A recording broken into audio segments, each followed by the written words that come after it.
Coming up on today's show, Cyberpunk puts out another update, Capcom is being sneaky about something, and Horizon Forbidden West reviews are finally here. What's good, everyone, and welcome to another episode of the What's Good Games Podcast. I love Your it. source for video game news, commentary, analysis, and funny stuff every single Friday. I'm one of your hosts, Brittany Brombacher, alongside the red-headed wonder, not Aloy, but Andrea Renee. What's good, Britt? Hey, Boo, I'm passing the show back off to you now. Oh, I love it when you do the open, though. We got to do it more often, I think. It's fun. You're just so good at it, and I think the people like a little break from the monotony of Andrea Renee's voice. But welcome to the show, everybody. We are glad that you are here for episode 263 of the What's Good Games podcast. Can you believe it? 263 episodes. Wow. We've been around a long time, Andrew. We've been around the block. We've seen some shit in our day. That is the truth indeed. We've got some fun news to get to this week, but before we do that, I want to say thank you to Chewy's Godson, Alex Rigopulos, David Iacolucci, Faris Attieh, Justin Foshee, Matthew Goderre, and Punkdefied for being our Patreon producers, and welcome to the Patreon community, Ollie Pop and Stephen J. Of course, if you want to support the show, patreon.com/whatsgoodgames is the place to do that. But if you don't have some dollar bucks to throw our way, perhaps you have some time, a few minutes out of your day to leave a 5-star review, which these lovely people did. Super Rice Power, Sunnyside Secretariat, I think I said that right. They left us, Andrea, a fine recipe for Alfredo sauce. I saw that. I was like, thanks. You know what? I'm not even mad, though. It's a 5-star review. So I don't know if you got your wires crossed, Sunnyside, but you know what? We'll take it. And maybe I'll try your sauce. Who could say? Colleen 2080, May the Bitus Fan. Fair enough. Ranger Truitt and Dark Washer. Wow. I love you all, but damn, these names threw me for a loop this week. But thank you all so much for the 5-star reviews. We really appreciate them. Bunches. We do.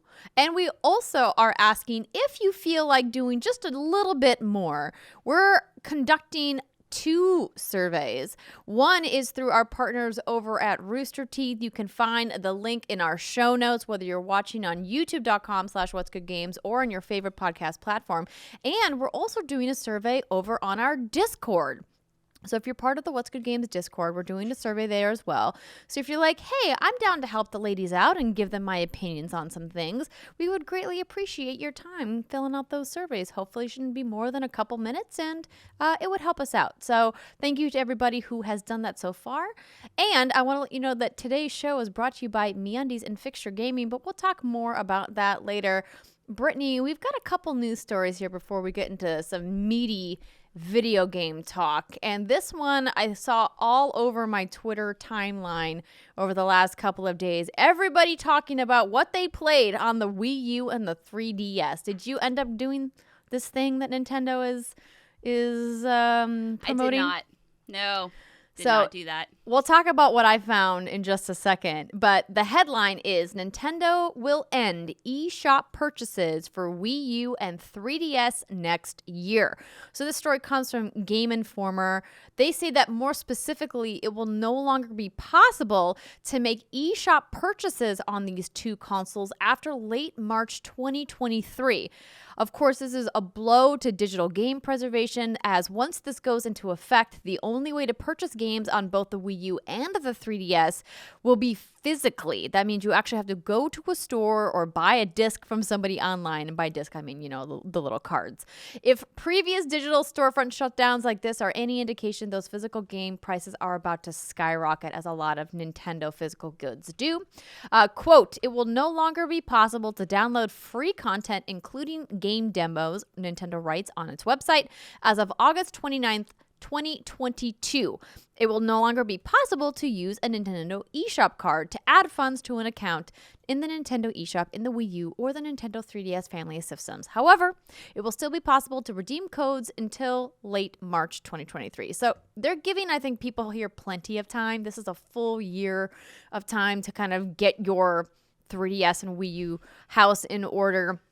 I don't think it's honestly shocking that they're doing this. The Switch has been around for 5 years now, which is kind of wild to kind of acknowledge. Yeah. But I do recognize that we as an industry need to be more cognizant and be doing more about digital preservation. Absolutely. And I think that's the really frustrating part about all of this is I understand that the amount of people who actually probably take advantage of the Wii U's digital library and the 3DS and all of those, like probably a small amount, but there's still people out there. And regardless, like you said, it comes down to these games. And I think of these games that you worry you're never going to be able to really get hands on with again. And I think about Earthbound. And granted, like that was just announced last week. That feels like ages ago. But if Earthbound wasn't brought to the Switch and you didn't have a Wii U or whatnot, like how do you play a game like that? Like in my opinion, it's just like it's a masterpiece of a video game. And I think that's like the really scary part. And Nintendo also just, we talk about them doing cartwheels in their own universe all the time. And, we've been talking about, Gary Bowser, I think his name was. Remember the guy that did all the pirating and whatnot? And he just got sentenced to 3 years in prison. And I think he got fined like some ridiculous amount of money. Like, don't steal, kids. Don't steal. It was like $4 million he was also fined. And that's because he was making these like chipsets and he was doing pirating shit. Anyway, is he even going to ever be able to pay that? That seems like a lot of money. No, absolutely not. He's going to probably have to like rake leaves and shit for the rest of his life. I mean, like what the hell would you do about that? But yeah, amazing. I mean, it's just it's a hard thing. And that is what she said. But I just wish, that Nintendo would get their shit together and make their Nintendo online service offering worthy of something. That service has been around for several years now. And like, it's shit. Like there's some good games on there, sure. But I just don't understand like why the offering isn't better. I don't get it. I don't know. It just Andrea. I feel you. Yeah, it's been a constant complaint / issue with Nintendo. But obviously we all keep buying into the ecosystem because we all love Nintendo. But I'm not surprised that this is happening now. So I do like that they're giving people plenty of time to kind of get their house in order, because sometimes when you look at other companies like PlayStation has done this semi-recently, it feels like that period isn't as long. And then I remember I think it was either with the Vita or the PS3, they like changed their mind after they did it. They were like, actually, it turns out it looks like a lot of you are still buying stuff. We're going to just flip that bitch back on. Yeah. It was for the PS3, the Vita, and the PSP. They're going to take, I think, the store off, right? And they reversed course on the Vita and the PS3, but they still shut down the PSP store. But yeah, I mean, and I think we got a question about this from Daniel Bowen. He says, we know patreon.com/whatsgoodgames. Thank you, Daniel, for being a patron. We know Nintendo does not play the same game as the competition, aka Cartwheels in their own universe. We've seen Sony make a very similar move with PS3 Vita games. Sony, as we know, changed course due to fan backlash. I think Nintendo is already putting their foot down because of the, quote, My Nintendo 3DS Wii U Memories page, which they posted just after the announcement. Do y'all think there's any room for Nintendo to backtrack on this decision? Of course. Yeah. Do you think they will, though? No. Say no. Yeah, okay, no. Definitely Unified. Not. Yeah, no, there's absolutely room for them to backtrack, but will they? No. That's not absolutely. Nintendo's vibe. No, I can't remember the last time they backtracked on anything. I honestly do not have any examples. None. No, I don't either. If you have one, write to us. Tweet to us, whatsgood_games. Send us an email, contact@whatsgoodgames.com. Let us know. But I can't think of a single one where they've backtracked. No. So what was this memory thing you were talking about that everyone is doing? I think I saw people doing it, but I did not partake. So they have, so if you go to twitter.com/Nintendo America, you can find, or you can probably just Google it. They have this thing called Memories for My Nintendo 3DS and Wii U. You can look at a variety of statistics. So you click on the link, and it takes you to like a subset of the Nintendo website. You like log into your Nintendo account, and it shows you your top 3 played games on each system and how many hours you spent on those systems and with each game. But the kicker is like you had to have been logged into your Nintendo account on those systems in order for it to track. Because I logged into my Wii U, or I logged in and did it, and my Wii U said like I had like 12 hours on the system, and I was like, That's not right. No. Okay, yeah, I think I'm getting mine looked at right now too. So okay, and I looked at load my memories. 3DS and it was like I only had like 167 hours and I was like, that's definitely not right. Okay. And it said my Surprising. most played game was the Me Street Plaza, which might be accurate, but it only Oh, said the I played Wii like U. 12 hours of Zelda, and I was like, that's not correct. Okay, so I'm looking at mine. All right, so I played, it says 104 total hours on the Wii U. Total titles played 24. My most played Earthbound for 44 hours. Shocking. That makes shocking absolutely no one, followed by Super Mario 3D World for 19 hours. Okay, that's fun, but also, like, I don't know if I would load those stats. I don't know if I would share those stats. Nintendo's kind of like your most filled console of all time. It's fine. But what does your 3DS say? 221 hours of total playtime. See, that seems low, right? It seems low. Yeah, especially all the traveling that I did with that. But my most played game, surprising no one, Harvest Moon: A New Beginning, 74 hours, followed by Nice. Fire Emblem Awakening for 46 hours, followed by Pokemon X for 35 hours. Yeah, that sounds right, though. I mean, shit. Yeah. I feel like when I think about Wii U, but more so 3DS, like Nintendo's online infrastructure today is not great, but back then it was like non-existent. So I don't even think I had a Nintendo account until like semi recently. I think they started doing like a rewards on the 3DS, and that's why I ended up doing it, because like games you would buy in the eShop would like get you points or whatnot, and you remember you could like trade them in for stuff. Oh. And so I didn't like open a Nintendo account for quite some time. So I didn't bother posting mine because I was like, this doesn't feel like an accurate snapshot. But a friend of mine posted hers, and she had like 1,700 hours on her 3DS, and her number 1 and number 2 were like Netflix and Hulu. And I was like, it was really funny. Shout out to Kate Bryant. You're the real one. Oh, my God. I was just like, that feels right. I remember watching Rainbow Bright on Netflix on my 3DS just because I could. It was like, I mean, that's a reason. That's all the reason you need. that's what's so sad that they still haven't brought that to the Switch. Like, what the heck, Nintendo? What's going That's on? what I'm saying. That's what I'm saying. Andrea, Renee, it makes no sense. No. I give this company so much money. I just don't understand them, you know? Yeah, it feels like part of me is like, did they not bring Netflix to the Switch because somebody at Nintendo was like, no movie apps, we're going to make our own movie app? Oh, Or is there something else at play here? I don't Please, no. Please don't I don't reinvent the know. wheel, friends. Don't do it. It's fine. Oh, boy. Anywho, on to the next story. Brittany, what the heck is going on with Capcom? Oh, ladies and gentlemen, let's talk about Capcom and my boner kill of life. So if you go to capcom-games.com/countdown, currently when we're recording this, the countdown is at 4 days and 2 hours. Now, if you ask me, that is the most Resident Evil-y ass looking font I've ever seen in my goddamn life. Yeah, You know what it sure looks like it. Yeah. Oh, it's like this kind of like shadowy gradient like background with like this very like no bullshit font. Like it's very simple. And so I'm thinking like, okay, we have Resident Evil 4 remake rumors. Imran just put out a fantastic article on Fanbyte about what we know about Resident Evil 4 remake. It's all rumors, but like, let's be real. It's all happening.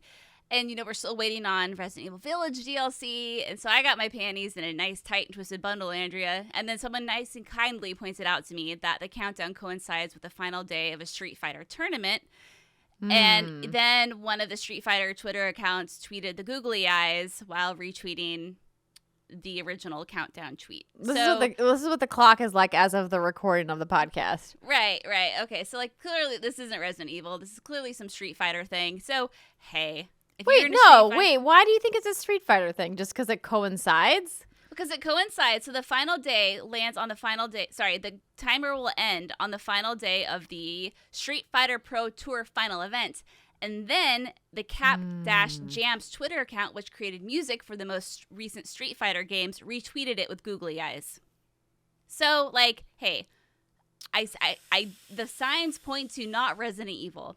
That's what the signs point to. And so I'm just going to kind of like wave my little flag and be like, all right, like I got really hyped for a minute there, but like this would be a really surprising. It could still happen. it could still like blow me away and be a Resident Evil reveal. Maybe it's like Code Veronica remake, LOL. But I don't think it is. So we'll find out soon enough. But you know what I mean? All signs point to nah, dog. Well, I feel like you aren't wrong in thinking that this maybe isn't Resident Evil, that it's something else, because let's be real. We've gotten a lot of Resident Evil in the last 18 to 24 months. Like a lot. I mean, so much so that one Brittany Brombacher hosted not one but 2 Resident Evil showcases last year. Yeah, so Capcom. We haven't heard anything new from Street Fighter in a hot fucking minute. And when I say new, I mean new, not like the 17th fucking iteration of Street Fighter 3, right? Or whatever, Street Fighter 4. I mean like a brand new Street Fighter 6, right? Where's that game? This is probably that. And so I'll just kind of, sulk away. Andrea, I'll just hang my head low, find a dark corner, and but real talk, I can't be upset. We've gotten so much Resident Evil. I mean, we got the remake, we got Resident Evil 3, we got Village, we have a confirmation of Village DLC. Fully believe this Resident Evil 4 remake is coming. It's supposed to be announced. I mean, listen, Imran's a credible dude, so I believe his reporting for Fanbyte. Probably be announced somewhat soon. I sound like one of those presenters. I sound like Phil Spencer on the Xbox stage. It's a great time to be a Resident Evil fan. But it really is. So much great content. So we can't have everything. Yeah, the movie just came out. Wait. Oh, yeah. Well, yeah, we forget about that. We don't talk about that, Andrea. We don't talk about the movie. We don't talk about the movie. So, I can't be too greedy. So I'm going to step away and let the Street Fighter fan base have their shenaniganry. Courtesy It has of been me. 6 years since Street Fighter 5 came out. Okay, see, y'all are due. I want you guys and gals and all to feel the hype that I feel for Resident Evil, but for Street Fighter. And I was thinking about this, and if this really was a Resident Evil reveal, do you do a countdown like this? Do you really? I feel like, I don't know what you do. I don't know if you do this kind of countdown, though. I feel like you could just tweet out, join us, for this epic Resident Evil thing, and then you just get all the hype going. And I don't know. Considering the wave that they're riding on Resident Evil in the wake of Village and the success of RE2 and RE3 remakes, yeah. I think that you're right. That they don't really need to be 6 days worth of hype. Yeah, this definitely feels like something different. Yeah, so the timing I think works out good for the Street Fighter community. So there's that. I think that's what they're up to, Andrea. All right. Well, by the podcast next week, we will know what they will be revealing. Yeah. It is interesting how we had a couple questions that people wrote in. Daniel Hall says, "Hey, Bromber Rocket Docker." Bromborough Rocket? No, I don't know. Bromber Rocker a Docker. I don't know. Daniel Hall, you are a creative person. Speaking of Capcom's countdown, are you hosting the next Resident Evil showcase? Also, when is it? Don't worry, I won't tell anyone. I hope so. Listen, Capcom, I'm still here. I'm still readily available to talk about Resident Evil. That's real talk. When I saw that countdown, I was like, God damn, if they fucking hired another host to do their next Resident Evil showcase. Why would they? Bitter. I mean, I don't know. See, Andrew, I've hosted 2 showcases now, you see. So my rate for hire is just absolutely exponential. No one can afford me now. You know what I mean? It's just I don't know why you're still doing this podcast. I don't know either, for the pennies that we make. You should be paying me, Andrea, to co-host this with you. No, but for real. I mean, I think I am. I think we're paying each other. I think that's how this works. And nothing but love and affection and baby text messages about, mostly about boobs. Not gonna lie, everybody. Oh yeah, we had a good conversation. About our boobs, or text about our boobs.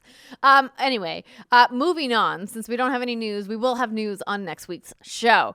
But what there is no shortage of news on is this whopper of a update that came finally for Cyberpunk 2077. The PS5 and Xbox Series X and S versions are finally out for this game, and it kind of makes you think, maybe the game should have been delayed a little bit longer, because this is a meaty update. So thanks for pulling this. This comes from IGN. The long-awaited upgrades for Cyberpunk 2077 via CD Projekt Red are being released this week. The game is also getting a free trial version, which is smart of them, free DLC, which CD Projekt Red is known for doing, and a huge 50 gigabyte 1.5 patch for all platforms. So the Xbox version will be a patch upgrade. PS5 users, though, are going to need to download an entirely new version of the game and transfer any existing save data from the PS4 edition. That to me seems dangerous.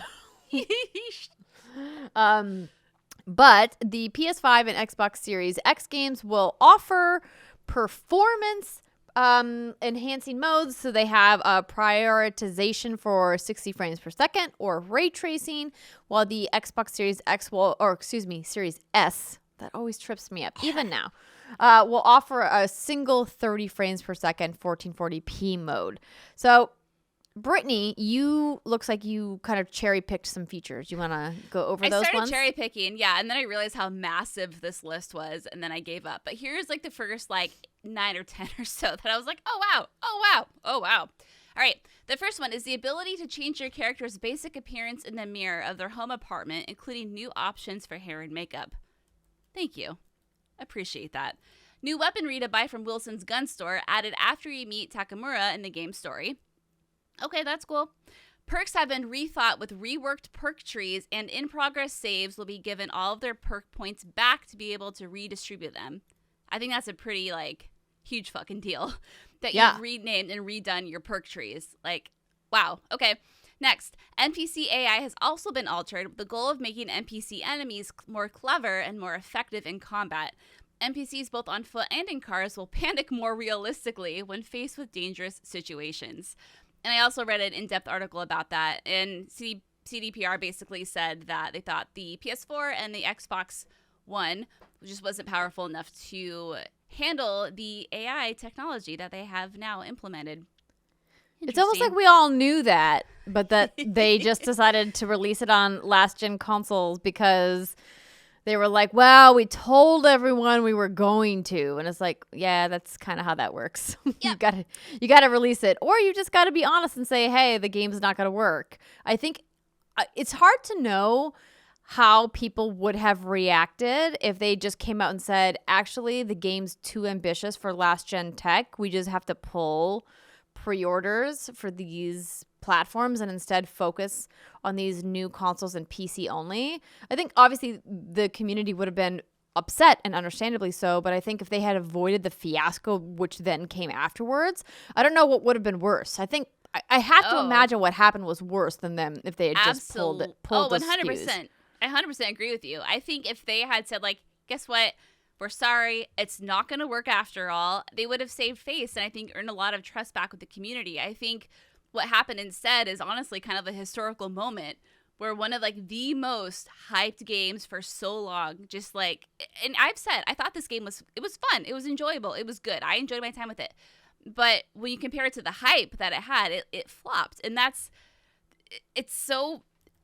anyway, I'm getting ahead of myself, but I think it would have been a much better move for them strategically had they just delayed it. Sure, the investors, sure, the big wigs in the top on their leather chairs and their expensive-ass cigars would have been upset, but I think from a community perspective, it would have saved face and it would have looked a lot better. But communities love transparency, friends. Don't forget it.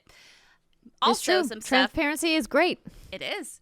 The map can now be decluttered with filters. Thank God. I think that's just kind of like a staple in any huge map. Extended interactions with romance partners have been added. So all of your romance partners, now you get more scenes with them. You can interact with them in their houses, and I think that's wonderful. And then one more. Driving has also been changed, and police chases have been added, and apartments can be rented when encountered in Night City.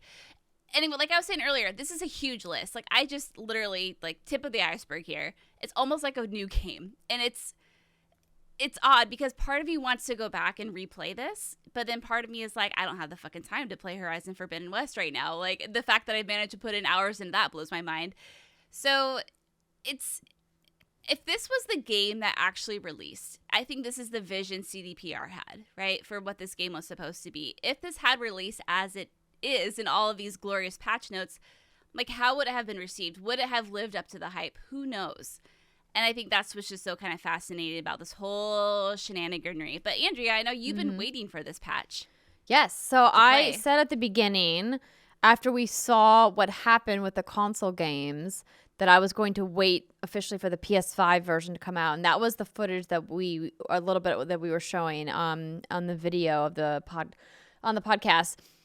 But as you mentioned, I also do not have time to play Cyberpunk now. Do I want to? Yes, I do, because I think that there's some really great trappings of a game in there. I've heard some really good things from people who have played on PC that said, hey, this is a really phenomenal RPG. I think the world that CDPR developed deserves to be looked at. And knowing how they supported The Witcher 3, I anticipate that they're going to support Cyberpunk in a similar manner, or at least I hope they do, because clearly they put a lot of resources into making this world.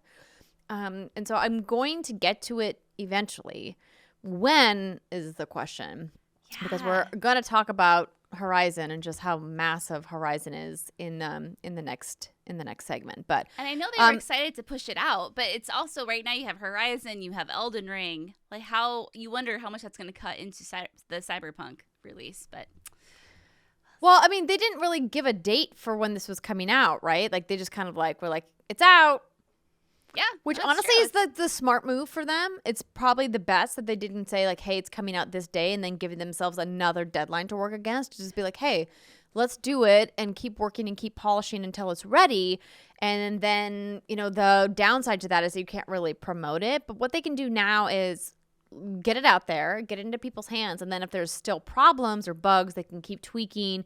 And then I imagine we're going to see a physical retail release of the PS5 and Xbox Series X versions on disc at some point, and that's when they'll do like another big marketing push.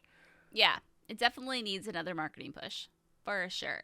Yeah, but it's to their benefit to not do that right now. Let it just kind of soft launch. Let people kind of test the waters, see how it goes, and then they can kind of keep tweaking, keep working. And besides, they don't want to be pushing that game out right now. It's a very crowded release window. And that's what I'm saying. Yeah, there's too much going on right now. Sorry, friends.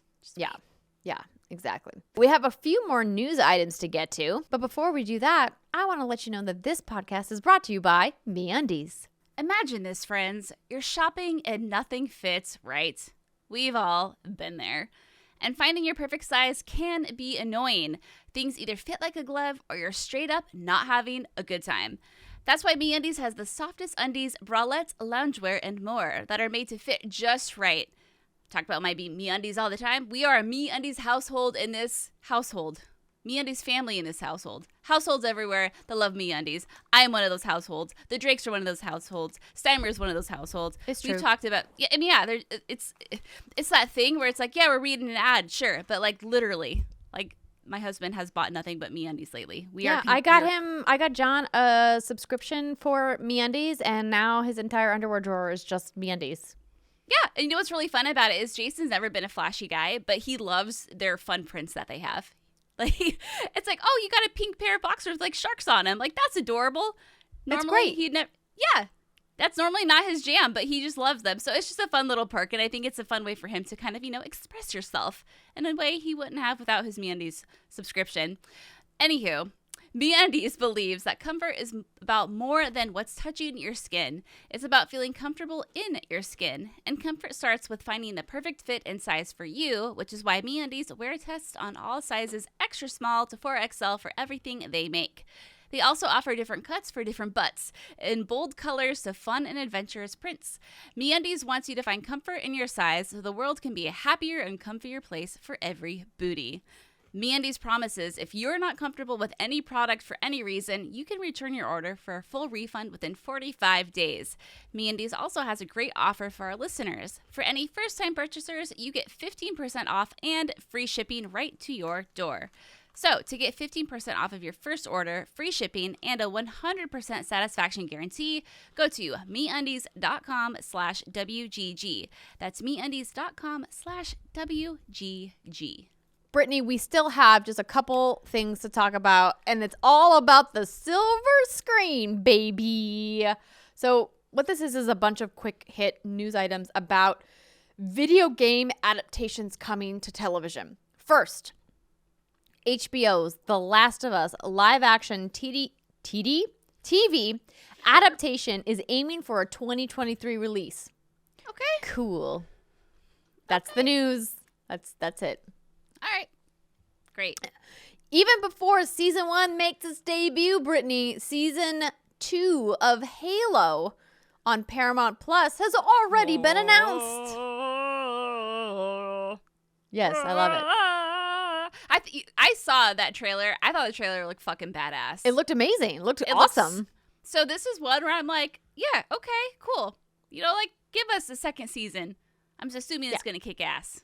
I think also they're like, this is really fucking expensive. We need to amortize the cost of this production over 2 seasons. So you're getting a second season. I felt like The Witcher was really similar, that they announced season 2, like, before season 1 really run its course. Speaking of Netflix, they announced a live action film based on BioShock, as reported by The Hollywood Reporter. Though they do say that no writer or filmmaker is currently attached to the project, the plans of the movie have been in the works for almost a year. So, and then it says also that via IGN. This was a little reminder. Is this a different thing? So this was a live action movie that Gore Verbinski, I believe he's also the director of Pirates of the Caribbean, also the director of The Ring, one of my favorite movies of all time. Anyway, he was attached to a BioShock movie after the first Pirates of the Caribbean came out, and then it got shelved, Andrea, because it had an R rating. It had an R rating. That's what it was. And they're like, no, we can't have an R-rated BioShock movie. And I say, you absolutely can. You have to have an R-rated BioShock movie. Like, it can't be T for teen or whatever the fuck the movie ratings are these days. So this sounds like it's round 2, but that's okay. PG-13, that's the movie rating. This goes to show just how many movies I'm not watching these days. I'm watching TV on my streaming apps, and I'm playing video games. Don't have time for movies with the baby. Except for Encanto, which I apparently have to watch on repeat over and over again. But not all of Encanto, just the first 15 minutes of Encanto. And let me tell you, I have it almost memorized. What, did she get fussy after the first 15? Yeah, so I posted a photo of me with my baby on my Instagram of us sitting on the couch. She's good to, like, snuggle for exactly, like, 10 minutes. And, like, at that point, then she's like, nope, gone, goodbye, I'm done. I need my space, Mom. No one understands me. She storms off into her room and slams the door. Well, we're not at that phase yet. I'm sure that phase will come for me, but we're not there yet. But yeah, so it's a wonderful, Disney movie. Disclaimer: yes, my husband works for Disney. But Encanto is great, but that's all I'm watching. It's just the first 15 minutes of Encanto because I let it keep playing a little bit because I'm like, I wonder what the back half of this movie is like. I've only seen it once or twice. But I've seen the front half like 45 times. I mean, I haven't seen it at all. So maybe you could sometime like depict it for me via words and actions. I will. We don't talk about Bruno. That's all you need to know. Bruno, got it. I watched a brilliant movie the other day, Andrea. Oh, did you? It was called Llamageddon. Go on. I think it had a budget of about $3,000. Wow. That's a very low budget. It is the worst. I wish I could show a trailer on this show without us getting in trouble, but I can't. Oh my God. It was on Amazon Prime Video suggestions, and I'm like, okay, you know me. And it was, I think it's a whole bunch of college kids who got together, decided to make a movie about killer llamas from outer space that land on Earth. It's just one llama in particular. And he just decimates an entire group of college kids who are having a party. And it's so bad that it's good, but they're purposefully going for the bad. Like, for example, Andrea Renee, if I was in a field 50 yards from you and I'm in this movie and I get slaughtered by this llama, it's going to cut to you 50 yards away from me and you see a squirt bottle like squirting blood on you. Like a stream of blood is smacking you in the face, and that depicts my death. Like, it's so bad that it's just so good. And like the consistency, like they're not wearing the same shirts in every scene. It's just, listen, if you are a consumer of alcohol like yours truly, or if you like to do a little puff, partake in your adult activities and watch Llamageddon. Doesn't it beg the question though how something like this gets on Amazon Prime Video? Because this clearly is like absolutely like a YouTube fodder kind of like student project kind of movie, but somebody put it on these streaming services, and I don't know why. Yeah. I don't know why either, but, I saw it, and it was love at first sight. So it was love at first sight, she said. If I don't force him to watch a horror movie with me, I'm forcing him to watch Llamageddon. It's just... I'm into it. I like it. It's great. Anyway. Moving right along, we actually didn't talk about BioShock as a film. We just skipped right over that to talk about Llamageddon, Gore Verbinski. Wait, we didn't talk about BioShock. No, I mean, but like we didn't give any thoughts or opinions on like, is this a good thing? Do we hate this idea? Are we excited?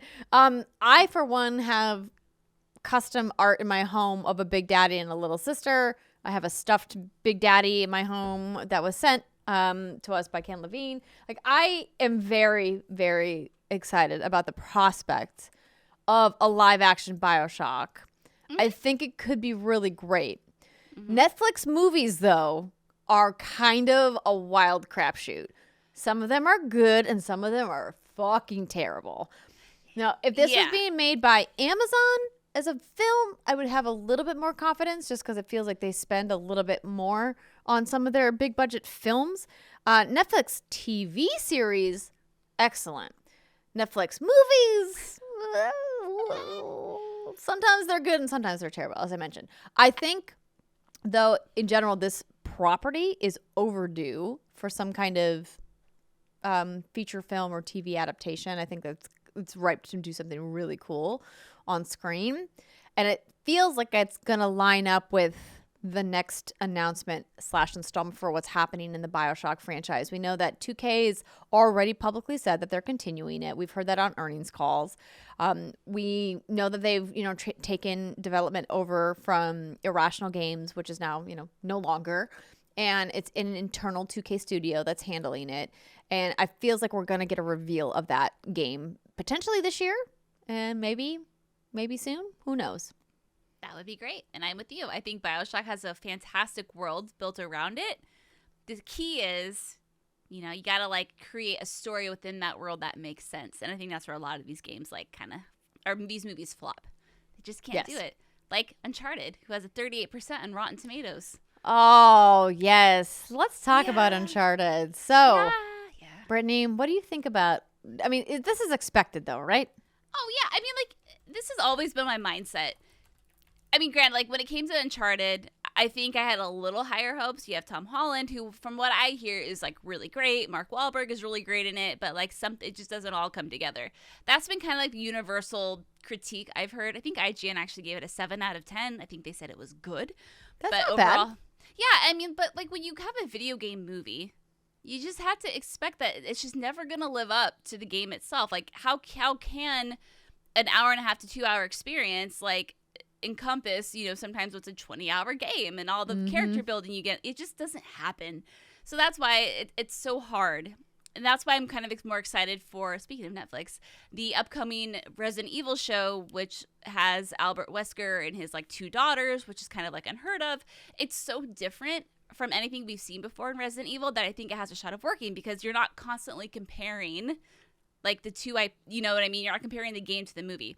So maybe that's what Uncharted, I haven't seen it yet, but maybe that's where it kind of fell through. The same song and dance, right? With every one of these movies. Yeah, I think it's tough because fans of the video game franchise are going to go in with unrealistic expectations. We all do it. You are now I'm lowering my expectations, but then you get it and you watch it and you're like, I'm still disappointed. And it's just the way it happens, right? But I think that if you can appreciate it for an action movie, maybe it's going to be good. Now, I haven't seen the movie yet. Sony did invite me to come watch the movie pre-release, and I was like, LOL, that's really nice of you, but baby. I know. I was invited too, and I wanted to cry. I'm in an alternate universe, I flew to see Andrea, and we got really tipsy. We went and saw this movie together. And I know. Someday we'll get to see a movie together. We'll watch scary movies together again. But I think that this is going to be a movie that's just fine. I feel like it's going to get the same kind of reception the Tomb Raider movie got, where there was a contingency of people who are like, this is great. It's a good, fine popcorn action flick. It's fine. But then there's going to be people who are like, they fucked it up, table flip. where's Sully's mustache? Which I agree, he should have had a mustache. How did they mess that up? Right? Yeah, that's weird. Come on. I know it's young Sully, but give him a young mustache. Sully had a mustache. So I don't understand it. He was at the mustache growing phase of his life, but it's fine. It's weird. Yeah. Yeah. It's fine. It's fine. I think most of us are looking forward to the HBO Last of Us adaptation. Ooh, That to me seems like ripe for success. HBO has a great track record. The Last of Us just seems like a more in-depth kind of dark story that you want to learn more about those characters. Feels like it has, hopefully, fingers crossed, potential for success. All right. So that's it for our Silver Screen Power Hour. I can't believe we're already this deep into the show. One last thing, and I'm just going to say this because I think it's hilarious because we talked so much about the metaverse in the last couple of weeks. Nintendo is currently uninterested in building a metaverse. They're like, nah, we're good. No thanks. We're fine. Surprising no one. Surprising literally nobody. I mean, they already built a metaverse. It's called Animal Crossing. But they're like, nah, we're good. What's the metaverse? Nintendo, I appreciate you for putting this statement out. I also agree that you should not mess with the metaverse because you have to get your online infrastructure in line before you even contemplate that. I mean, have you seen what it takes to get people on and off my fucking island in Animal Crossing? Oh, here Jesus. we go. You better not be thinking about the metaverse. Get your shit together. Love you. Okay. That's going to do it for our news segment for this week. We've got some video games to talk about. Most importantly, just one video game. But I also saw another video game. You guys know which game I'm talking about. We'll be right back. Hello, everyone. It's me, Andrea Renee. This is your podcast interlude to let you know, as you can see, when Brittany Brombacher is missing from her seat because she said that she was out of whiskey, and I said, hey, you only live once. Are you sure you don't want to just go get yourself some whiskey? So she said, I'm a bad influence. Me, Andrea Renee, a bad influence? Really? She's fucking damn right. I am a bad influence. But you know what? It's going to make her feel better. It's going to make her relax a little bit. And that's great. But I also want to let you know, kids, you don't need alcohol to relax. Maybe chamomile tea's your thing. Maybe you like CBD gummies. Or maybe you just like going running or something. Brittany's back and she's like, what's Andrea talking about? I'm like, she's not reading an ad because she's not on a full screen. So I'm like, what is happening here? I was just letting everybody know that we're having a podcast interlude where I'm apparently a bad influence. I mean, let's talk about how much persuasion it took, though, for me to get up and run downstairs and grab more alcohol. It was like just a little push. Oh, it was like a little puff of air.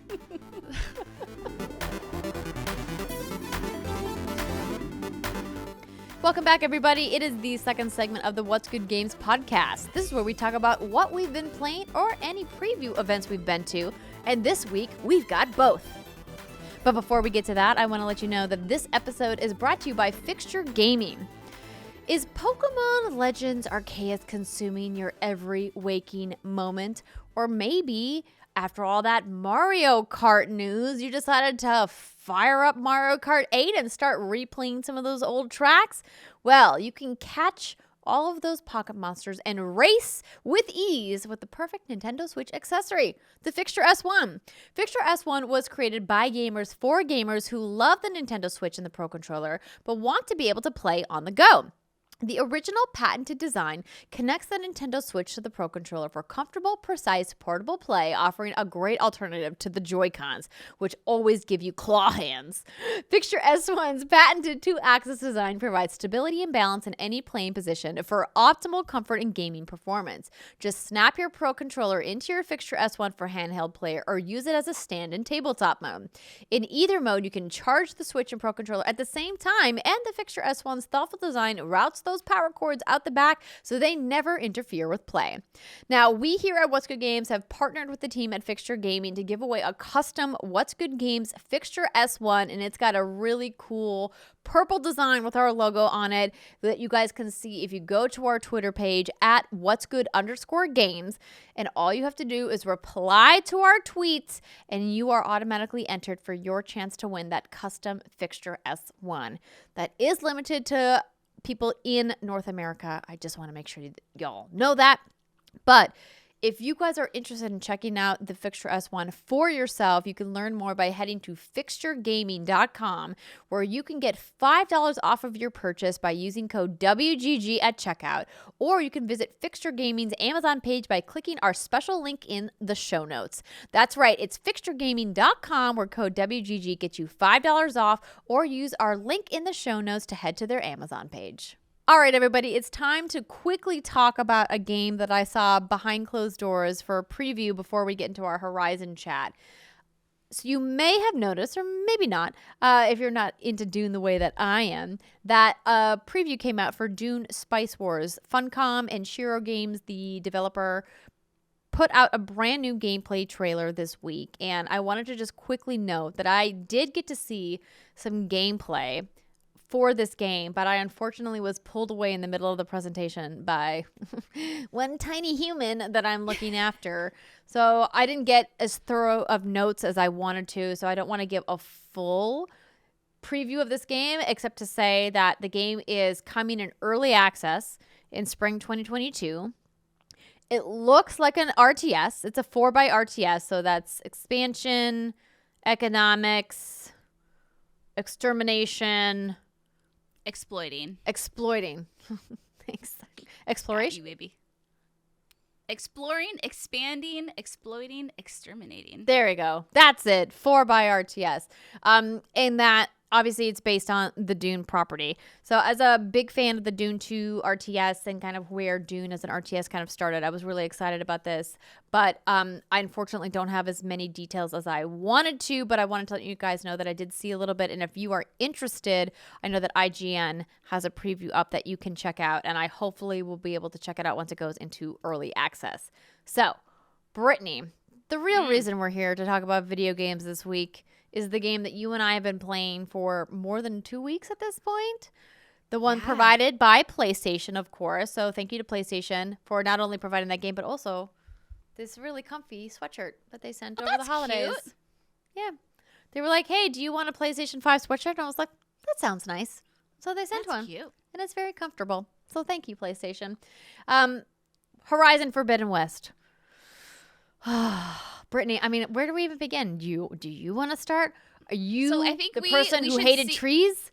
Now a Horizon fan? So we should sync up. And how many hours have you put in? 50. Okay, so I'm like 35 in. So with all of that said, oh my God, it's so good. It's so It is.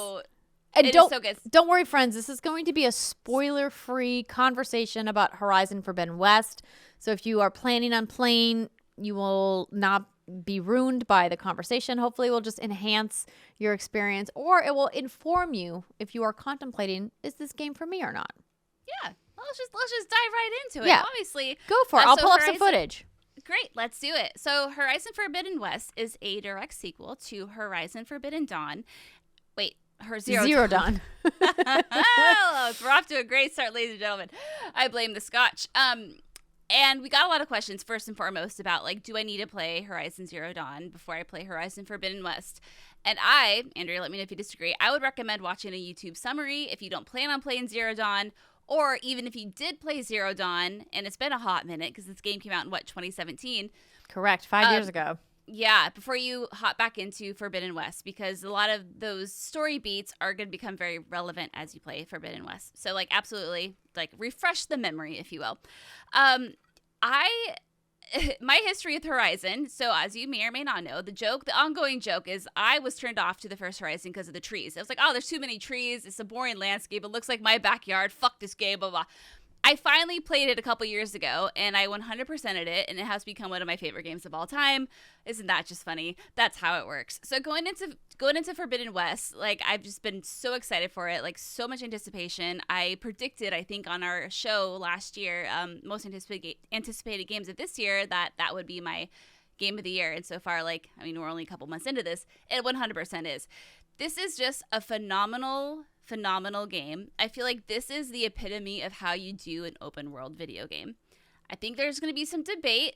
I'm excited to talk to you about this, Andrea, about how large the map is, and is it too bloated? But I feel like Guerrilla has done such a fantastic job at making this world feel so alive, and everywhere you go, there's something new to see, and always the landscape feels unique, that I never have map fatigue. I love that there's an overabundance of things to do. I love that I can go look at cauldrons or hunt for parts or find vista points or go delve into some old ruins or take down a rebel camp. There is just so much to do, and this world truly feels alive, and I feel like that has just been 100% nailed in my 35 hours that I've played with it.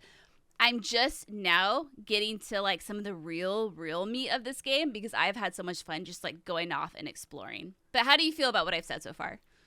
I absolutely agree with everything you said. How far into the main story are you? Spoiler free, I have just found the first main thing that I'm looking for, and I have now traveled to a very fun location where you are going next week. Oh, okay. So, wait, but you've only found the first thing of the things you need to find? Yeah. Okay, so interesting. So, okay, yeah, you got some stuff to do. Oh, I have at least another like 40 hours at least. You know what's interesting is that I am about, let's see here. I'm probably, so as I mentioned, I'm 50 hours in according to my statistics when I looked up in the game screen. And I have gathered all of the things. And now I'm on to the next step, but I still feel like I have a substantial amount of the story to go. So I've been watching and listening to other people's coverage as well. And when I was watching the Kind of Funny Games cast, it sounded like most of them are sub 40 hours, but they've all finished the main quest line. Oh, wow. And I was like, oh, you guys are playing very differently than I'm playing. Oh, same. Wow. Mainlining. Yeah. And like I started to mainline. So I got to a point where I was like, okay, the embargo is about to be up. We've got to talk about the game. I've got to start mainlining. And so I just started cutting a swath across the map to get to the next big story beat. And it was the hardest thing to just get on my machine mount and just run past whole like villages or run past, you know, like these new like machine encampments and things. And I was just like, just put the blinders on. Just keep going. I did jump off to like light campfires along the way, so I would have some fast travel points.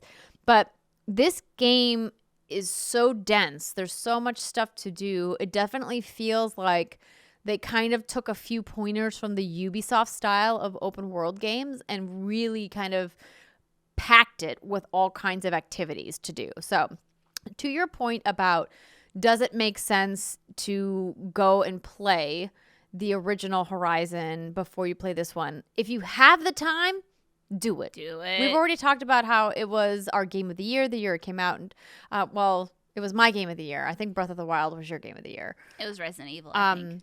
Resident Evil 7? Yeah. Oh, you know what? You're not wrong. I bet it was. I bet it was. But the game itself is excellent. But they do a small recap at the beginning of the game. But I feel like to really understand what's happening, you should watch a YouTube recap instead so that they go over a few more details because there's a lot of callbacks, like a lot of callbacks. Not just with the main campaign, but like there's a lot of familiar faces, a lot of NPCs that you ran into in the first game that come back, and some of them stick with you for quite a while into the main campaign, which is really interesting. So I had tweeted that I thought that this game kind of felt like it had, you know, like just hints of getting towards what Mass Effect kind of built with your companions, but they fell short because it's still just an Aloy journey. And I kind of wanted to see how you felt about, you know, the whole system of how the NPCs are kind of there with you, but they don't really have an impact on your gameplay. Yeah, that's funny you say that, because I had also been like, God, I'm kind of getting some Mass Effect vibes. So, you do have companions, and you can chat with them at given points during the story. You can go basically, you can go and talk to them whenever you want. And depending on where you're at in the story, they have new things to say. And I think that's so cool, right? Because, I think all of these characters are so incredibly well written that I'm always so curious to see what they have to say next. But there definitely is that just one more step. Just take it that one step further, where maybe, there are some relationships that you can build with folks if you wanted to. And I know that goes against the whole, Aloy canon, Aloy saving the world. Aloy is just, a single woman on her business, and she doesn't have no time for no love. You know what I mean? But I just kind of also wish that they would have just taken it, that one step further to really kind of solidify those relationships. But it kind of keeps me excited for future iterations of Horizon, assuming we're getting it. Maybe they will go there. Who knows? It does. I'm with you in the sense that it feels like this definitely begs that there's going to be another game, or that they're going to make this a trilogy or an ongoing series. I think that's my one big complaint about the narrative so far, is that it feels like they're setting up a bunch of things that they're not going to actually be able to tie up the ends for in this game. And I don't know if that's a bad thing or a good thing. I think right now, as somebody who hasn't finished the main quest line, I'm, undetermined. As we mentioned at the top of this, this is kind of a review in progress, or thoughts in progress about what's happening, since neither Brittany or I have seen the final mission of the game. But I think it speaks to how fun the overall gameplay of Horizon Forbidden West is, that you and I are both so deep into the game, but that we have barely touched the main campaign, and that I had to make a conscious effort to go back to it. So let's talk about the gameplay. So there's a lot of more of the same with the gameplay, but I think that's not a bad thing. I think what Horizon Zero Dawn did really well, they're taking and just expanding on. So exploration. They have absolutely increased exploration, not just from a climbing perspective, but also you get to go underwater in this game. And of course, they've added that fancy little shield wing parachute glider that allows you to kind of tool around in the air as well. What I think is great about that is that it really kind of diversifies the vertical dimension in the world and makes it feel a little bit more alive. Of course, powered by the Decima engine, it just looks great and it feels great to move around. I don't know about you, Brittany, but I turned on the accessibility function that always highlights where you can climb. Do you have that on, or are you not using that? Oh, yeah. So when I use my focus, I don't know if that's the always on option that you have, but whenever I tap on my focus, it will highlight the little yellow ridges in the scalable walls and tell you where you can and you can't go. No, so that's the normal option. Okay. I have is that I never have to hold in my focus, that whenever I'm out in the world, it's always highlighted perpetually. Oh, really? Yeah. So obviously, So visually, it makes a pretty big difference if you get these little yellow markers all over the world. But I prefer it that way, because I'm like, listen, I ain't got time. I need to know where the handholds are. I need to know where the ledges are. I don't want to run around looking for the ledge, and I don't want to be clicking in my thumbstick constantly. So I just turned it on to be always on, and I loved that I could do that, which was to me such a nice change to be able to just have something like that. So that's a really nice upgrade that we got this time around. The underwater stuff is super fun. I think that it's not revolutionary. A lot of games have done underwater gameplay, and I would even just point to Assassin's Creed and what they did years ago as being a really great precursor to this. But it just feels really nice to be able to take Aloy into some really cool submerged locations. And there's one city in particular that you visit that is submerged that is just a really fun nod. And it's a pretty major city in the United States that literally 100% of people around the world will recognize. And it's just a really nice, different look at what this city could become in this weird post-apocalyptic world that Aloy is in. See, I haven't seen that yet. And I think that's what's been so fun, chatting with people who have been playing this. What's your play style? Now, granted, like Andrea said, you kind of do need to put the blinders on. And I finally put my blinders on about 5 to 10 hours ago. But in the meantime, I was just having so much fun just exploring everything and finding everything. And then I was like, crap, like I need, so hearing how different people are playing this differently, it goes to show you like how you really can kind of make this your own and do it as you want to. And I think that is just, again, like I said it earlier, but this is the epitome of like what an open world game should be. And I love the little glider thing that you mentioned earlier. I like that it feels kind of weighty. It doesn't feel like in Breath of the Wild where you jump off of something and you can float for like 50,000 miles. You know, it's like right, because there's no stamina bar attached to it, right? Thank God. Let's just abolish all stamina bars when it comes to like exploration. They're the worst. They're the worst, literally the worst. No, and that's what I'm saying is like this is how an open world game should be. No stamina bars. It shows you where you can and can't climb. You know, the focus highlights everything around you that you need to interact with. I love the in-game hints that Aloy gives you as you're playing this. For example, if you come across an old ruin and you see a weird metal flower around and you're like, what do I do with that? She'll say something that lets you know whether you can or cannot proceed. So you don't spend 20 minutes trying to figure out how do you solve this puzzle.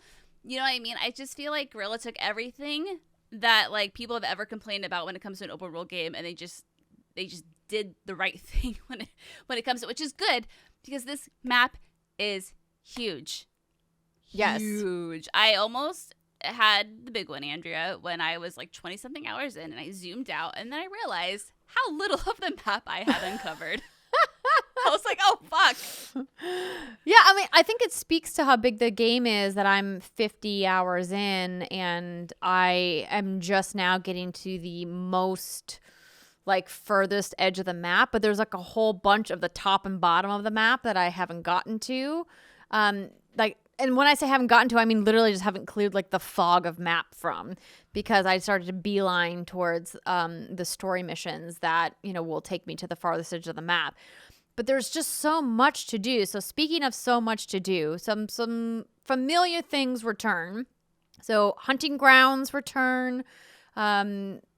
Going to different villages returns. You're going to be able to do errands. There's no shortage of side quests. And I think that the side quests, from some of the other coverage that I've read and listened to, it feels like some people didn't spend enough time with side quests to understand just how meaningful they are. Because much like the previous game, some of those side quests will make or break the experience that you get at the final mission of the game. Now, I don't know how it's going to affect the final mission of Horizon Forbidden West, because as I mentioned, haven't gotten there yet.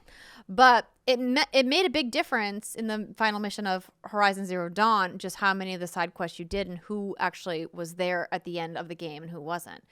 And so that's why I kind of felt like it was a little bit Mass Effect-y in that sense. But what I think Guerrilla didn't do is that they didn't go all the way into those relationships.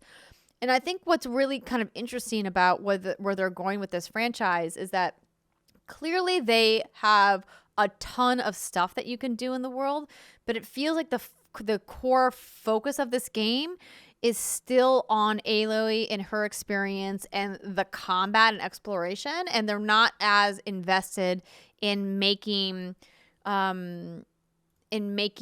choices and narrative branches part of what the experience of Horizon is. And I don't think that that's a bad thing. I don't think every game needs to do that. Yeah, I agree with that.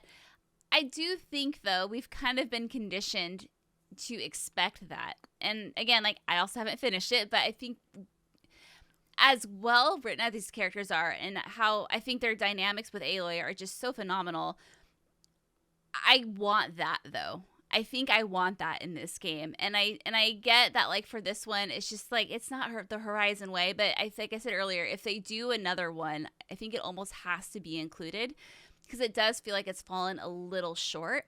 And that's just because I think we're conditioned that way. Or maybe that's just me and maybe that's just you. You know, like that's the experience we want. But, you know, it's hard to get your panties too much in a bundle over that. Because other than that, like, it is just the thing I think I love the most, speaking of these characters and those relationships, the cutscenes, is everything mocapped. I feel like everything is mocapped. It definitely feels that way because everything is gorgeous. Like the graphics are ridiculous. So Brittany and I are both playing on PS5, and I can't speak to how it looks on PS4 or PS4 Pro, but like this game is clearly designed to be played on a PlayStation 5, and it looks insane. It looks insane. It is absolutely stunning. And every interaction you have, whether it's a story cutscene or with an NPC, I think in the 35 hours I've played, I've only pressed X to skip through dialogue maybe like 3 or 4 times. Because the way these characters are animated, you get so invested in what they're saying because it's like you're watching a real person. Right. Like tell this, right? It's not like you're watching, and not to diss on my friend Dragon Age over there, but like very static animations, like the facial animations don't really show too much emotion. But in this, like it is just fucking pristine. And the gameplay that we're watching at youtube.com/whatsgoodgames is part of the state of play that PlayStation put out. This quality of animation is literally every cutscene. Like, this isn't like, some open world games don't animate the cutscenes with all their NPCs. Like, not Gorilla. Like, all of the side quests for NPCs have this level of detail in the animation. It's bonkers. It is bonkers. And I don't know if I've ever seen a game that's done this before. And where a game of this size and this magnitude, where they took the time to make sure everything looks just so on point as it is. And you can't turn away from it because it's just so damn good. You're just so invested in it. And I had this moment, Andrea, with this game where, we've all been cooped up for a very long time now.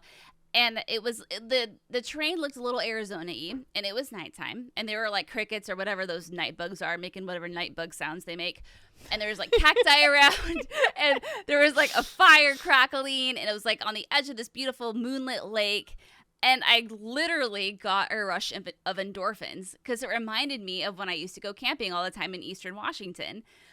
And it was so wild to me. I just sat and stared at my beautiful TV because it's really big and like crisp and so like the graphics really shine through.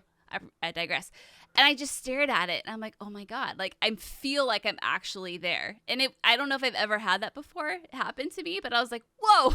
Did you take some screenshots in photo mode? Absolutely, I did. Yes. Yeah, totally. I had to because I just stared at this thing for like 5 minutes and I was just panning around and looking. It's just the little details that really make this world again, you just feel like you're there. And I can't stress enough. I know I've always said, like, if you could recommend one game to someone, like, what do you recommend to them? God of War is like the recent one, right? But I feel like Horizon is just like right beneath that. Sure, like the version we've been playing has some bugs. I'm sure we'll talk about that in a minute. But the amount of polish in the animations, in the acting, in the cutscenes, in the story, the world itself is just like, I don't know if I've ever seen anyone do it better. And it's just kind of like mind blowing because you'll go like 10 minutes sometimes between fighting or having any real action, but that's okay. You're still having a blast. You're still immersed in this world because it just feels. I'm ranting. I think it really harkens a lot to what Sucker Punch did with Ghost of Tsushima, that you just kind of wanted to exist in that world. And if you weren't on a side quest or if you weren't on a mission, if you were just kind of wandering around on your horse, kind of going and collecting shrines or picking up whatever in the world, that it didn't matter if you had an objective, that you just wanted to kind of exist. And I feel like Horizon Forbidden West has really accomplished that as well. It's the reason why it's still to this day the only platinum trophy I've ever gotten with Horizon Zero Dawn, and I imagine someday if I have enough time I will platinum Forbidden West, but this game is far larger, so I do want to dig a little bit into the gameplay of what's happening here and what's really different about this game around, because I think a big criticism of people from this game so far has been like, well, it's just more of the same. And in my tweets I also said, yeah, it's more of the same, but when it's more of the same of one of the best games of the last 10 years, like what are you complaining about? I think though it's not just more of the same, they've absolutely added a lot more. So, I kind of started to talk about some of these activities. So they've also added quite a bit more. So they have melee pits this time around. So the combat is something that was a big highlight the first time around in Horizon Forbidden or Zero Dawn. And I really loved the way that you would use your different elemental arrows when you would fight machines, and, obviously stealth and how that played in. And it's just even bigger and better this time around. So what I think is really great about what they did is that they've absolutely expanded the ranged gameplay. They've added different elemental types. They've clearly added new machines on screen. You guys are seeing a Cloth Strider, which kind of looks like a little like Velociraptor kind of machine. And they've added multiple different kind of machine types. And I think that the ranged gameplay continues to be the absolute highlight of the way this game is designed to play. And I say that because not only is it really smooth and wonderful and makes combat fun, but that's the different kinds of weapons are all ranged. I've heard some other people talking about melee, and the melee combat has definitely improved, and they have a whole new warrior skill tree that's designed around these new melee combos and the different kinds of things that you can do with the resonator buildup, which is a special energy attack that if you hit with your spear X amount of times, you build up your resonator blast, and then it kind of makes your enemy glow blue in a specific spot, and then you can use your bow and arrow to hit that energy buildup spot, and it kind of creates this like, you know, explosion that does massive damage. And in the warrior skill tree, you can upgrade that and unlock special combos to make melee gameplay even more fun. So Brittany, how much of the warrior skill tree have you explored? Oh, you know me, baby girl. None of it. Or all of it. No, you're a face tank. It's got to be a thing, right? Yeah. No, I mean, here's the thing is I like to face tank. We all know that. But you can, but I don't recommend it, face tank against the machines. Don't range against the machines. Face tank, you're right. No, don't face tank against the machines. Are all about range combat. They're all about the range. And I do come across, like, you know, I've killed my fair share of human enemies. So while I have upgraded the warrior skill tree to include my, you know, R1, R2 attacks, I haven't done a lot of the resonator blast. I'm just now starting to dive into that as I'm starting to encounter more human enemies. But mostly for me, what I've been diving into in the skill tree is the range and the traps. I haven't really even touched the machine skill tree. So the infiltrator and the is it just called range? I don't remember what it's called. I don't know either. Skill tree. You know, they have all these fancy names that I didn't come up with, so I can't remember them. You know, it's funny, though, because one of my favorite things to do in Horizon Zero Dawn was to camp out in the tall grass and put, like, 16 trap wires, like, all around me. And just have this, like, this impenetrable fortress. Yeah, trap spam. Tripwires. Yeah, tripwires is what I meant. But now there's a limit. I think the most you can put out is, like, 5 or 6 after you've fully upgraded your traps. So that's been kind of a, you know, a little. But it's for the best, right? They don't let people cheese it that way anymore, right? It is. And it pains me to say that, but it is. God, that was such a fun strategy, though. You just throw rocks and bring them all to you. But no, like, I've just had an absolute blast. Just, you know, when it comes to the range stuff, there are, like the last game, so many different weapons to choose from. I feel like every village you go to, they have 4 or 5 new, you know, bows to choose from, whether it's a warrior bow or a hunter bow or a sharpshoot bow or whatever it's called, like the sniper version of a bow, where it's a long draw time but really powerful hit. And, you know, each one has its own elemental. Is it tear damage? Is it frost? Is it purge water, I think? Is it acid? And so it's been fun, like you were saying earlier, to really mess with those and see what combinations work. And granted, every machine does have its own weakness.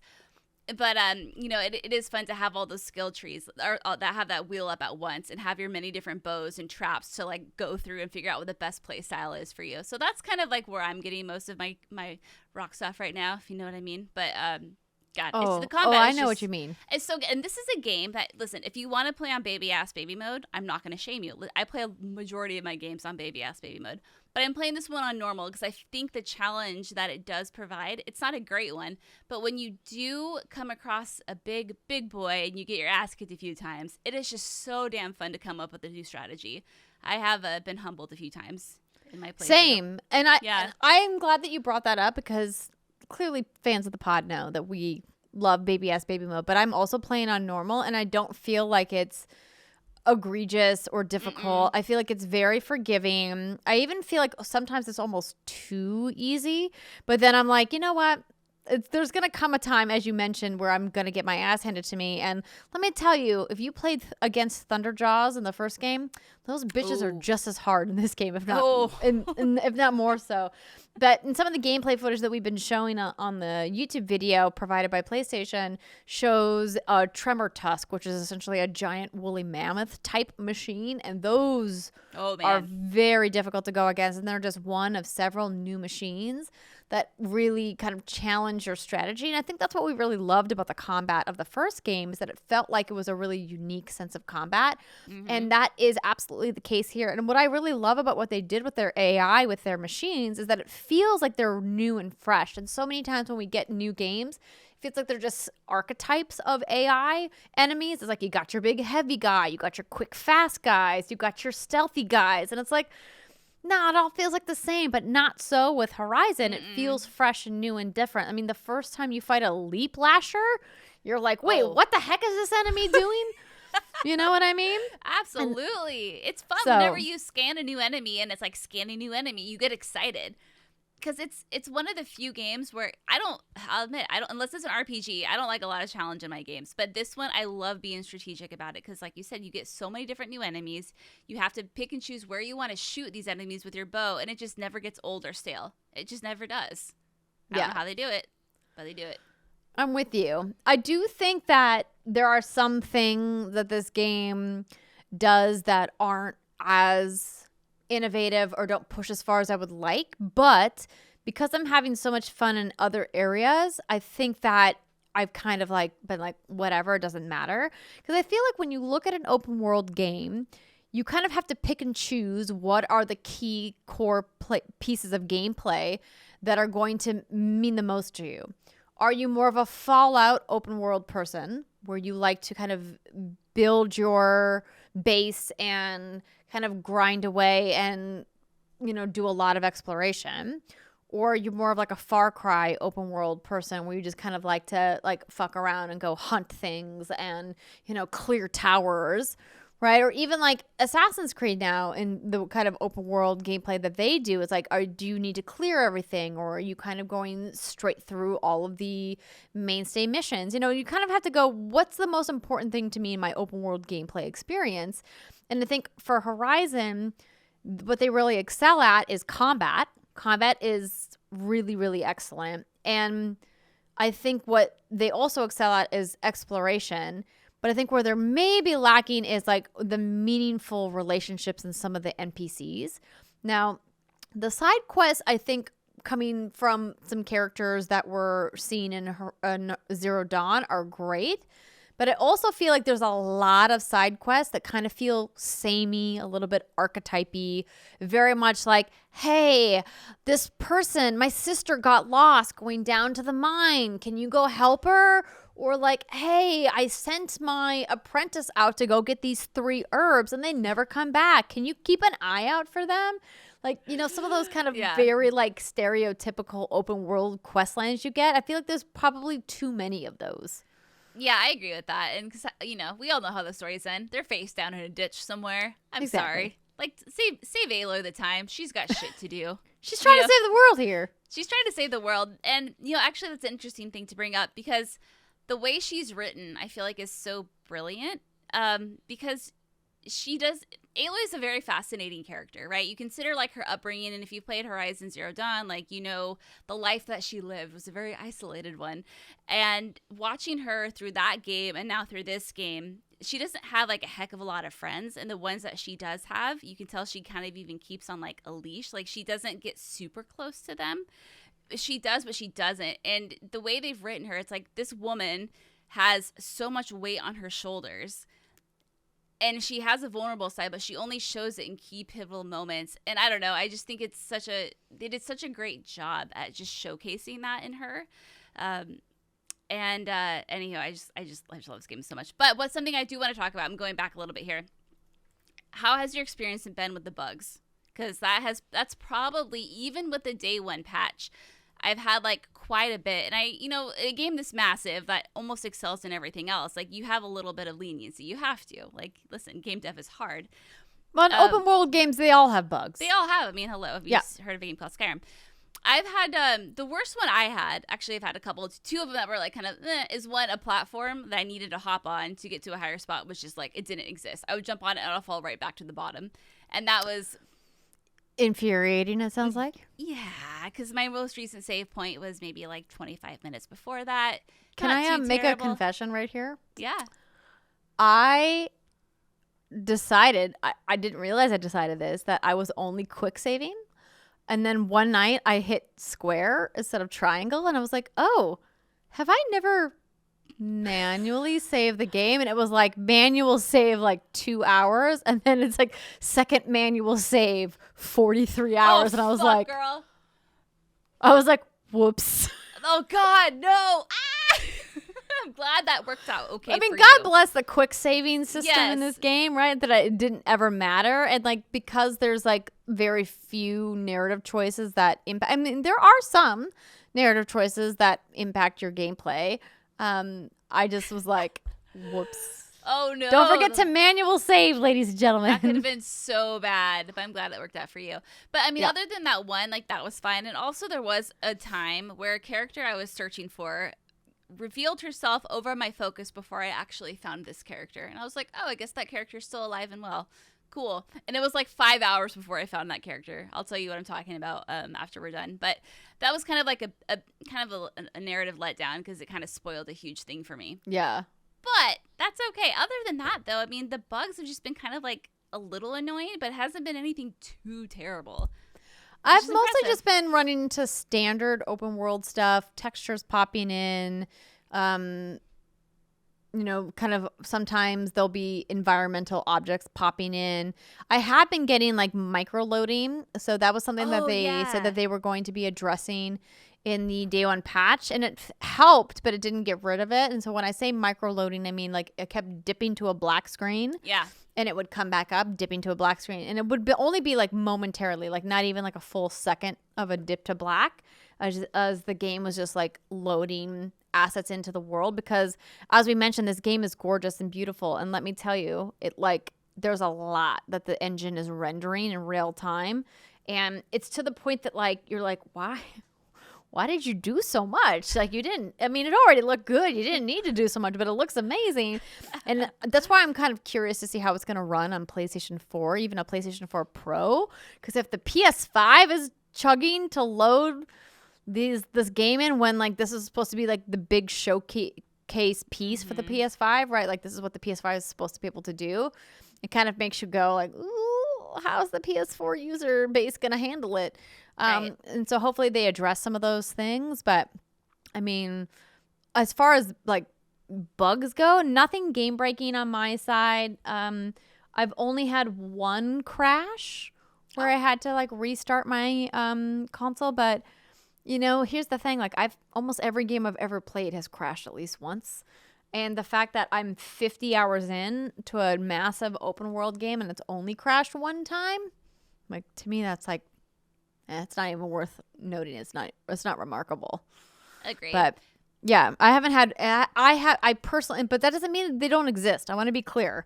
There's been many games where other people had flawless experiences and I had nothing but bugs, and then vice versa. It just happens. We just have to wait and see once the game gets into more people's hands. That's true. We do have some questions here that we should probably rapid fire through from Patreon. So the first one comes from Tyler McCall. Hello, Tyler. Zero Dawn is in my top 3 games, largely because of the narrative, which answered all of the questions in the story by the end of the game for a very satisfying experience.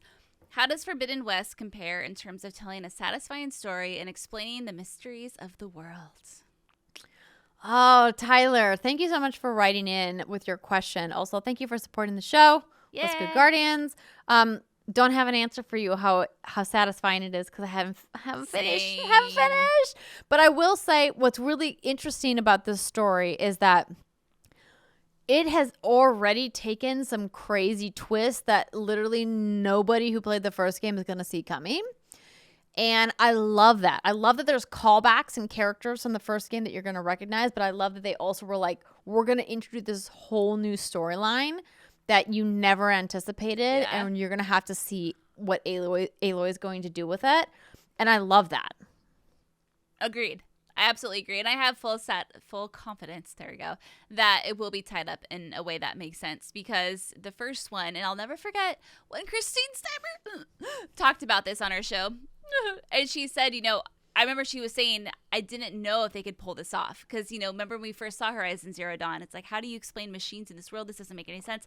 But they pulled it off. And they explained it in a fascinating turn of events that, like, I could never have anticipated. And so I have full confidence that that will happen in Forbidden West as well. Second question, Valerie Freeman. How does the climbing system for Forbidden West compare to the one in Zero Dawn? We kind of touched on this earlier. It's better, but it doesn't reach the heights that other games have set. Like, I think, I don't want to compare it to Breath of the Wild because the graphics in Breath of the Wild are nothing compared to the graphics in Horizon Forbidden West. And like you have to choose what your engine's doing, right? Like we talked about this a little bit, I think, in Dying Light 2 when we talked about our gameplay time there. It's like that the gameplay engine can only do so much with mechanics. You kind of have to figure out like what you're going to ask it to do and what it's going to excel at. Mm-hmm. The climbing is good. It's very much like a mix of Uncharted. It feels more Uncharted than anything else, but I wish it felt more Assassin's Creed. I think where Assassin's Creed has brought their climbing mechanics in an open world is where I wish Horizon was, and it's not quite there. Because I don't know if you felt this way, Britt, but I got frustrated when I would come upon some ancient ruins, and I'd be like, I can climb so many crazy things in the world, but you're not going to let me climb up on that fucking balcony right there to get the thing that I need? I have to find some convoluted puzzle way to get inside when it's like right there. Like narratively to me, it didn't make sense. Yeah, exactly. And that's why another reason why I am thankful for the little yellow ridges that we were talking about earlier, because when you don't have that on, it kind of does look like everything you can climb. It looks like everything you see you can climb. Because Aloy can climb some shit. You're like, how can you climb that? But she can't climb other shit. And you're like, that doesn't quite make sense. I don't get it. It's a big flaw in the gameplay design, in my opinion. Yeah, and that's a totally fair critique of it. So, yeah, Valerie, I would say, like, at least you do have those little yellow zigzags. And they're, like, I would say, like, a 90% guarantee that they're going to help you get to where you need to go. But sometimes, you're going to think, like, I should be able to, like, hoist myself up and over this. But Aloy just, like, doesn't want to do it, and you don't understand why. So you have to scurry along the ridges to find another area that you can actually hoist yourself up. So it's, like, almost there, but there are some flaws with it. Yes. But at least there's no stamina meter. Hey-oh. It's true. Same. Devin Knits. For Horizon, which I'm predicting you both will love, moment to moment in the game, what have been your favorite parts? Also, I'd love to hear your takes on Aloy's fashion because you gotta slay Roboto Dino's looking fly. Yeah, Devin.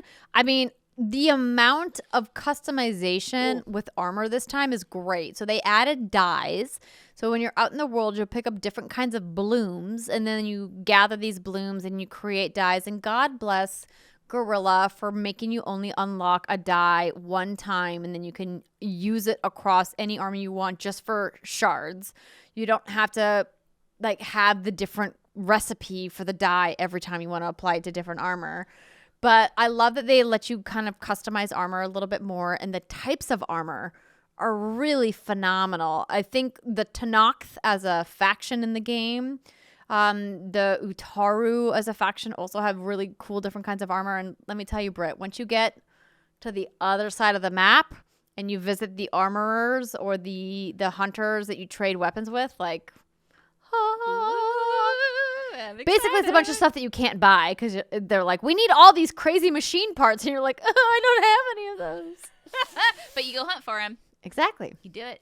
But yes, the fashion is ridiculous. I have a couple screenshots that I wasn't allowed because PlayStation, rightly, very limited what you could post pre-release. But once the game has been out in the wild, I'll post some screenshots of some of the cool armor that I have. Yeah. When it comes to moment to moment, I already talked about my little moment on the lake with the campfire, the weird night bugs and the noises that they made. But Andrea, I had this other moment. Are you talking about fireflies? I don't know. It's the sound the bugs make at night. Are you talking about like cicadas or what? Maybe. No, those were really obnoxious. I don't know what it is. I'll have to crickets? Go back and. No, it wasn't crickets. I don't know. Okay, night bugs. The night bugs. Google night bug noises. Night bug. I'm actually gonna do that when we're done. The other moment I had is I was in snow, and this game has some very, very nice crunchy snow. And listen, I'm a simple woman. It doesn't take much to turn my crank, flip my switch, sharpen my pencil, if you know what I mean. But I was attacking, oh God, I don't know what enemy it was. It was something, whatever. Machine parts were flying left and right. And a machine part fell and flew, and it flung, and it landed in the snow. I'm like, okay, cool. I'll go pick that up. I crunched over it in the snow. I was like, crunch, crunch, crunch. I pick up the machine part. There was an indent in the snow where my machine part landed. And I was like, that's fucking awesome. Like, that's cool. But then I started walking away, and then I was looking at the trail marks I was leaving while I was walking in the snow, and then you could see grass poking through the snow. Like, where, I'm a simple woman again, but the fact that someone was like, we should animate this little thing to look realistic, I was like, that's such a good touch. And then the way the snow falls on water, listen, again, simple woman here. If you swim through the pond or the lake, whatever, and you get up, like your little trail that you swam through is still there. Like the snow falls all around it and it slowly fills in the spot you're swimming. It's just like the little touches like that just I really pay attention to. The water animation and the lighting in this game is like something you've never seen before in a video game. The PC players, once this game eventually comes to PC, are probably going to salivate. But like on PS5, there's countless times where John and I would just stop and like look at the water. He'd be like, yeah, the water looks ridiculous. It's just like swimming through the clear water and seeing all of the animations of Aloy's hair and her outfit and everything.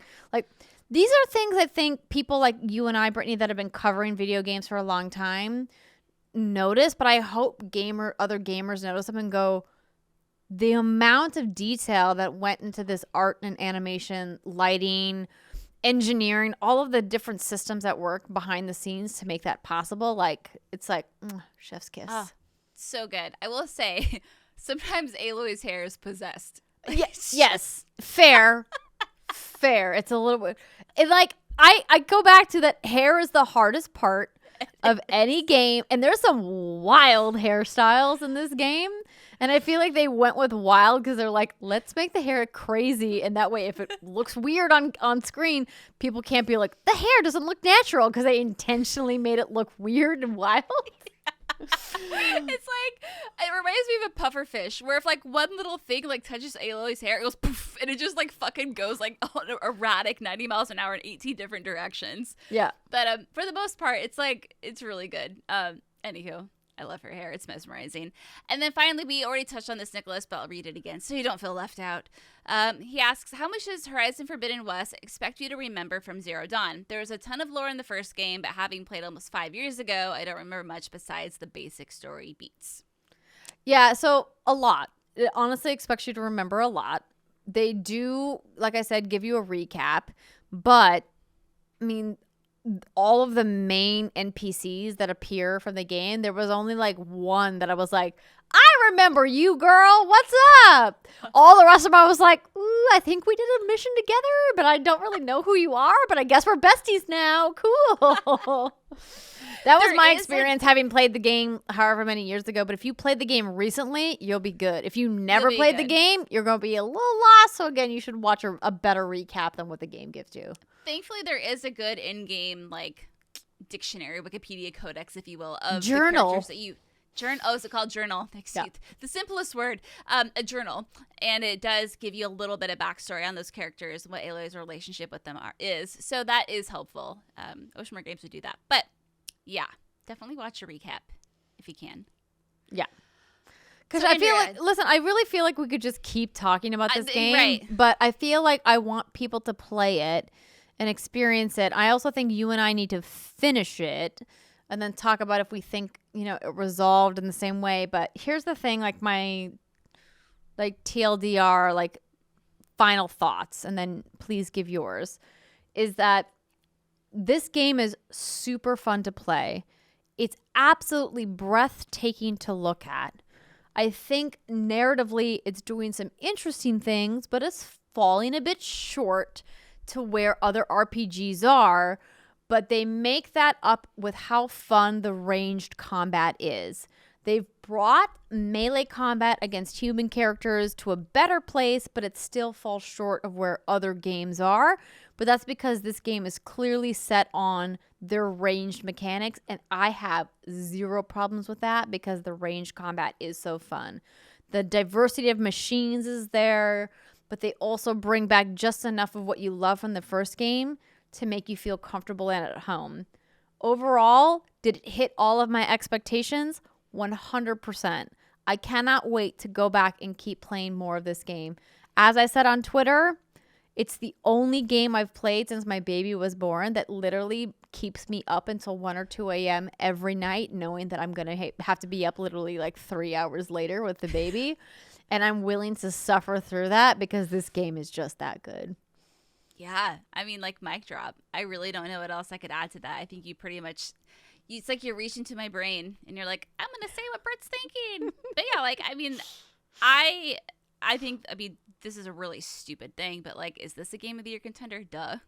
Like, of course it is. And you're already seeing that conversation on Twitter, and it's like, of course it is. Like, it's just phenomenal. Yeah. What Andrea said. I get why it's got an 89 on Metacritic versus like a 95 or above, though. I get it. Totally. Yeah. It's got some things missing. It's got some flaws. But like, this game is just so damn fun to play that I, as a gamer, am willing to forgive those things as I go, but look at this thing over here, this gameplay system that I really love and is really cool. It's really difficult for an open world game in particular to get those really high 90 scores because there's just too many different systems at work. And I would say like this is a must play if you own a PS5, and hopefully it's a must play if you own a PS4, but you know, we have to wait and see until the game comes out. Yeah. Well, let's see how that goes. And earlier when I was saying, like, you know, when I recommend, like, what's one game you recommend to someone, it would be God of War. And I think Horizon Forbidden West it's below that. It's not like, I think, you know, when we both finish God of War, it's like masterpiece comes to mind. Just absolute fucking like masterpiece. This isn't on that level, but for me, it's pretty close because I think what they've achieved from a technological perspective is just like, I've never seen anything like so amazing before. The dedication and just like, it's just mind blowing how fucking good it is. Anyway, I'm with Andrea 100%. I don't think it's like a 10 out of 10, a 9.5 out of 10 is like, if I was grading a game, that's probably where I would put it, because they dive into too many different, not too many, but you know, it's an open world game. It's a game that excels in combat. It's a game that has incredible voice acting, incredible relationships, but it falls short from what we expect a game that has these incredible relationships. Like, we expect it to go a little bit further in terms of like customizing that relationship, because other games have done it and done it better. So too many systems at work, to quote one Andrea Renee, but God, yeah, I'm just so in love with it. If this was the only game I got to play this year, I think I would be pretty content with that. Worth every dollar, like every dollar. More. Yeah. Like, to me, I have no doubt this is going to give me as many hours, if not more, as to what I put into Assassin's Creed Valhalla, and I put 150 hours into that game, and obviously they supported that. Now, I do not anticipate, and you should not, as a listener, anticipate Guerrilla supporting Horizon the way that Ubisoft supported Assassin's Creed Valhalla. But I think that what they've created gives you far more value than you even got with Horizon Zero Dawn. And that game was worth every dollar. So if you liked Horizon Zero Dawn, you will love Horizon Forbidden West. Ah, it feels so good to talk about a good game. You know? Yeah. Good games are good, man. Yeah. That's our new slogan. And we'll eventually like hate ourselves for playing Elden Ring and be like, why did we do this? Oh, I'm looking forward to trying We're not good enough gamers that. for this game. Oh, yeah. It's not going to go well, but I'm definitely going to give it a shot, but we'll see how that goes. Oh, I mean, it looks really cool. So yeah, we're going to does. give it a shot, and then we're going to be like, why did we try this hard game? Oh boy. All right. Well, that's going to do it for us for this week. We hope that you guys enjoyed the show. Thanks for sticking with us if you made it all the way to the end. And we look forward to talking to you guys next week. Bye, everybody.